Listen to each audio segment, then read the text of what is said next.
Von guten Mächten treu und still umgeben, behütet. 안녕하십니까. 기독교인의 한 사람 최중훈 목사입니다. 요 몇 년 동안 일부 기독교인들의 대정부 사건들에 대한 성경적 입장을 제시하는 것으로 역사적 과오를 남기지 않기를 원합니다.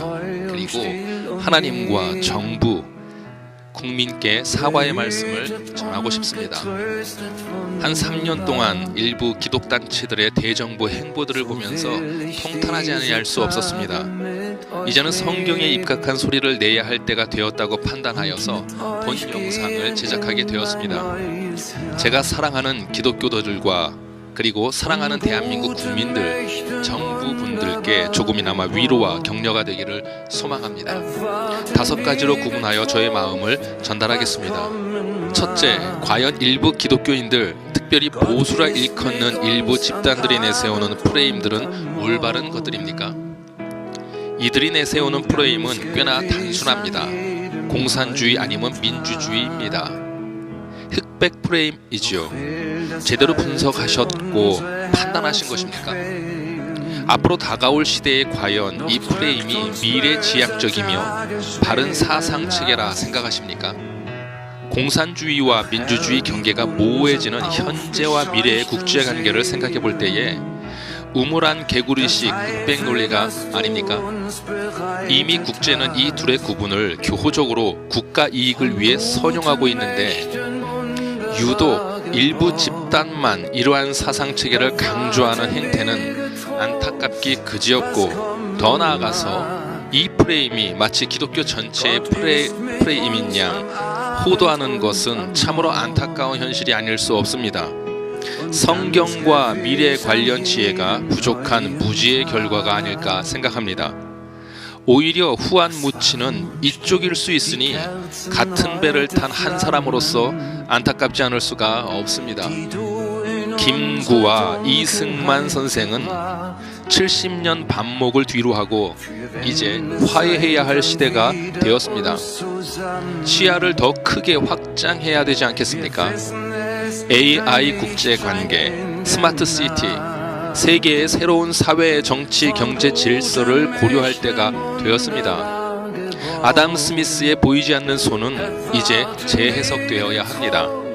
공산주의, 민주주의 프레임은 구시대적 사고방식으로서 자칫 우리나라의 경쟁 수단을 확보하고 선도하는 데 엄청난 걸림돌이 될 수 있습니다. 국제 경쟁 관계의 속도나 지평에서 크게 밀려나게 만듭니다. 미래의 발전 속도는 등속도가 아니라 등가속도이며 그 수단을 누가 플랫폼화하며 선점하는가에 따라 그 속도를 차지하게 됩니다.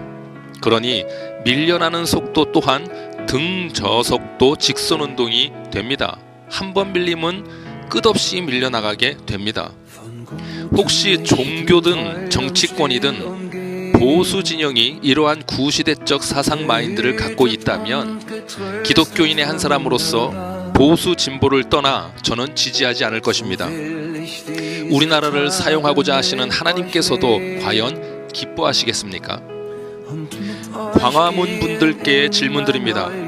여러분들을 그리스도 안에서 존중합니다. 그러나 이런 질문을 드리고 싶군요. 여러분들이 원하는 대로 모든 것이 되었다고 합시다. 그 다음 계획은 갖고 계신 것입니까?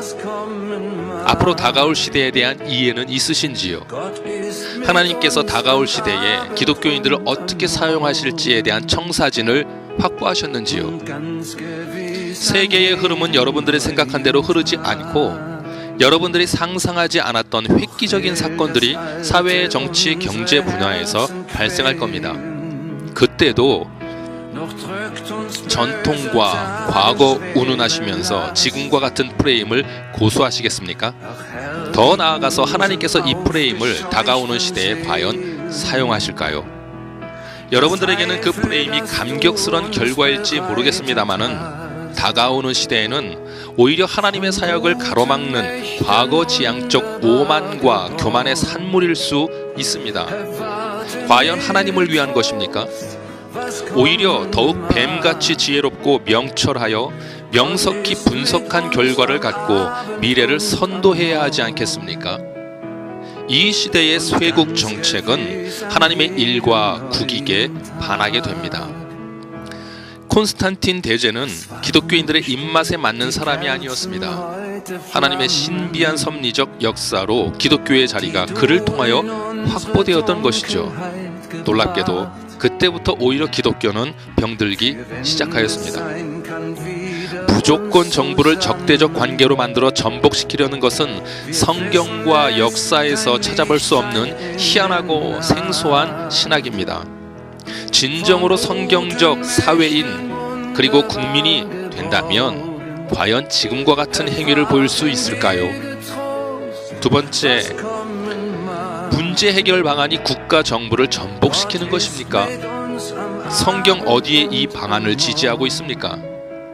로마 정부가 전복되어 기독교를 국교로 공인하였습니까? 역사는 결코 그렇게 기록되어 있지 않습니다. 기독교인들이 한 것이 아니라 그들이 말씀에 입각한 삶과 순교자적 온유한 삶을 살아갈 때 하나님께서 하셨습니다. 오히려 성도들은 이렇게 고백하며 핍박을 견뎌냈었죠. 하나님이 우리에게 박해가 닥치도록 허락하시는 데는 이유가 있다. 그것은 하나님의 백성들의 수요가 늘어나게 하기 위함이다. 이들은 로마 정부를 전복하려고 들지 아니하였습니다. 하나님의 말씀과 그분의 섭리를 자신의 삶의 현장의 기쁨으로 순종하였죠. 그 결과가 존경과 죽음의 동시에 직면하는 것이었습니다. 존경받기도 하고 순교하기도 했던 것이죠. 로마는 전적인 하나님의 섭리로 무너진 것입니다. 당시 로마에는 두 명의 핵심적 권력 체계가 있었습니다. 이 둘은 제국을 차지하기 위해서 싸움을 벌입니다. 막센티우스와 앞서 말씀드린 콘스탄틴 대제, 이 둘의 싸움이었죠. 전쟁을 앞둔 콘스탄틴은 신에게 자신을 도와줄 것을 간청하는 기도를 올립니다. 물론 하나님께 한 기도는 아닙니다. 역사는 그가 태양신에게 기도한 것으로 추론할 수 있는 자료들을 전해주고 있죠. 기도하기 위해 태양을 바라보았을 때에 생각지도 못했던 현상이 일어납니다. 십자가가 보인 것이죠. 그리고 어느 날 꿈을 꿉니다. 꿈에 예수께서 나타나셔서 기독교의 상징을 방패에 그려 넣을 것을 요구하십니다. 콘스탄틴은 그 꿈을 꾼 후 예수님의 말씀에 한 발 더 나아가서 깃발에까지 십자가 형상을 그려 넣습니다. 전쟁의 결과는 콘스탄틴의 대승이었습니다. 자신의 수호자가 된 그리스도는 이제 로마에서 추앙받는 신 중에 하나가 됩니다. 신 중에 하나. 콘스탄틴 대제는 절실한 기독교인은 아니었습니다. 이렇게 해서 로마는 기독교를 공인하게 됩니다. 정부를 전복시킨 것이 아니라 하나님의 섭리가 나타난 결과였습니다. 물론 그 과정에서 얼마나 많은 기독교인들이 순교했습니까? 로마를 향해 들고 일어설 수도 있었을 텐데 말이죠. 바울은 국가와 기독교인의 관계를 이렇게 가르칩니다. 각 사람은 위에 있는 권세들에게 복종하라. 권세는 하나님으로부터 나지 않음이 없나니 모든 권세는 다 하나님께서 정하신 바라. 로마서 13장 1절의 말씀입니다. 어떤 정부는 인정하고 그렇지 않은 정부는 무시해도 되는 그런 개념으로 기록된 말씀입니까? 혹시 북한 정권은 하나님의 실수라 생각하십니까? 그렇지 않습니다. 하나님은 실수하지 않으신다면서요. 모든 정권은 하나님의 통치권 아래에 있습니다. 그리고 그 목적들이 있습니다. 선을 이루기 위하여, 시험이나 심판의 수단으로 사용하시기 위하여, 이렇게 크게 세 가지 목적으로 하나님은 정권을 두십니다. 이것이 바울의 가르침이기도 합니다. 그렇다면 어떤 정권이 들어섰다 하더라도 그것을 대하는 자세는 초대교회 교인들의 자세가 성경적입니다. 그 정권까지 하나님의 섭리를 인정하는 말씀으로 반응하는 것이 하나님을 존중하는 것이며 말씀을 신뢰하는 것입니다. 그리고 이러한 삶을 신앙인이라 부르지요. 하나님께서 세우시지 않은 것 같은 정권이 들어선다 할지라도 그 정권을 대하는 자세는 이 말씀에서 벗어나지 않습니다. 그러한 곳이라면 기독교인들은 순교해야겠죠. 정부를 전복시키겠다고요. 가나안 정복 시대가 아닌 이상, 그리고 직접 계시가 주어지지 않은 이상 그러한 방법은 성경에서 지지하는 방법이 아닙니다. 오히려 이렇게 말씀하십니다. 그러므로 권세를 거스르는 자는 하나님의 명을 거스름이니 거스르는 자들은 심판을 자취하니라. 만약 비성경적 정부가 정권을 잡고 있다면 어떻게 반응하는 것이 성경적입니까?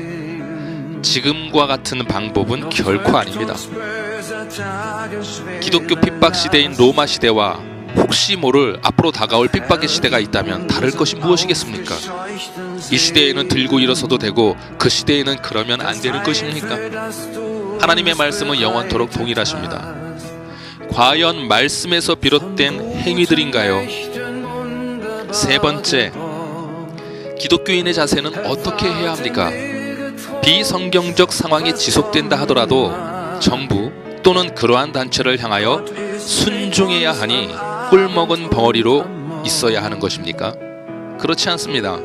때로 소리를 내야 할 때는 내야 합니다. 그러나 그 방법이 국가 전복이나 폭력적 선동은 결코 성경적 지지를 얻을 수 없습니다. 하나님은 그렇게 말씀하시지 않았습니다. 모든 권세는 하나님의 허락하에 그분의 섭리 아래 두셨다고 기록하고 있습니다. 우리가 알고 있는 성경적 진리에 상반되기 때문에 전복시켜도 된다는 생각은 자칫 하나님의 깊으신 의도를 무시한 하나님 주권에 대한 도전이 되고 맙니다. 시종을 알 수 없게 진행하시는 하나님의 깊으신 섭리를 여러분들이 다 알고 계십니까? 더군다나 만일 하나님께서 심판과 시험의 수단으로 어떤 정부를 사용하고 계신다면 하나님께 대한 정면 도전이 되는 것입니다. 말씀과 역사는 이렇게 가르치고 있습니다. 어떤 때는 순교의 말씀으로, 또 다른 때는 흥왕하는 말씀으로 어떤 정부와 대면하게 하십니다. 말씀의 효력과 그 나타남이 긍정적 상황에서든 아니면 핍박과 같은 부정적 상황이든 세상을 흔들었던 상권 중심에는 말씀이 있었습니다. 자의로 해석하는 말씀이 아니라 순수한 그 말씀 그 자체. 자의로 해석된 말씀이 자리하고 있지 않았다는 것입니다. 오히려 온전한 말씀으로 인하여 자신의 생명을 내어놓아야 했지요. 자의적 해석이 아닌 순수 해석 때문에 그렇게 한 것입니다. 자의적 해석은 순교하기 싫어서 그런 거 아닙니까? 그렇다면 때로 핍박과 순교를 각오한 존중과 온유의 방식으로 어떤 정부와 대면해야 하는 것입니다. 때로는 말씀의 온유함으로 순교할 각오로 말이죠.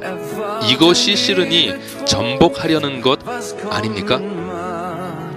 만일 하나님께서 세우신 정부라면 어떻게 할 것입니까? 권세는 하나님으로부터 나지 않음이 없나니 라고 바울은 가르치고 있습니다. 그 권세는 북한 정권 따로, 로마 정권 따로, 네로 정권 따로, 문재인 정부 따로, 다 따로따로입니까? 이 당시에 해석된 바울의 시대적 상황을 볼 필요가 있습니다. 바울이 이 말을 할 때 역사적 상황은 어떻다고 생각하십니까? 로마에 대해 화재가 발생하였습니다. 네로가 자신의 정치적 무능으로 인하여 화재가 발생하였다는 여론을 잠재우기 위해서 기독교인들에게 화재의 원인을 돌렸던 바로 그 사건 전후입니다. 반미친 정권자들이 득세하고 있던 그때에 이와 같은 말씀을 기록하였다니 믿어지십니까?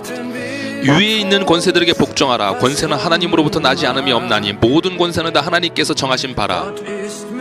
저는 이 말씀을 묵상할 때마다 마음이 아프지 않을 수 없습니다. 놀랍게도 이 말씀부터 순종할 때 다른 말씀들의 효력이 더 강력하게 나타납니다. 왜 그러겠습니까? 말씀 하나하나에 순종하고 있기 때문에 그렇습니다. 만약 이들을 밟는다면 하나님의 눈동자를 건드리는 것이 되기 때문이죠. 이 말씀이 그런 정권을 뚫고 들어갑니다.